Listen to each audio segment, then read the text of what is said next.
Balikulungan ng isang tulak umano ng droga sa Valenzuela na 3 beses nang nakulong noon dahil din sa illegal na droga. Dumarayo pa umanong sospek sa ibang lungsod para magtulak. Nasa frontline balitang yan si Hannibal Talete. Sa madilim na bahagi ng Barangay Karuhatan, inaresto ang umano'y tulak ng droga na ito sa Valenzuela. Nasabat muna sa kanya ang 51 gramo ng hinihinalang shabu na nagkakahalaga ng higit 346,000 pesos.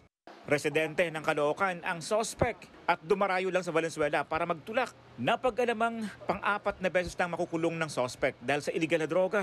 2016 nang una siyang makulong sa Tondo, Maynila. Habang sa Malabon naman siya nahuli noong 2018 at 2022. Mga small time lang yung mga dating lakad niya, but at this time ay na-considered siyang high-value individual because malakihan na yung mga dinidil niya. Tumanggi nang magbigay ng pahayag ang suspect. Sa ano na po ang magsasalita, sa husgado lang po ang magsasalita. No-comment na po ako ngayon, sir.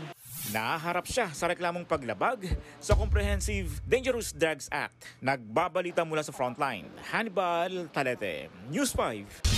Mga kapatid, Jiggy Manikad po, iba na ang may alam at may pakialam sa panahon ngayon.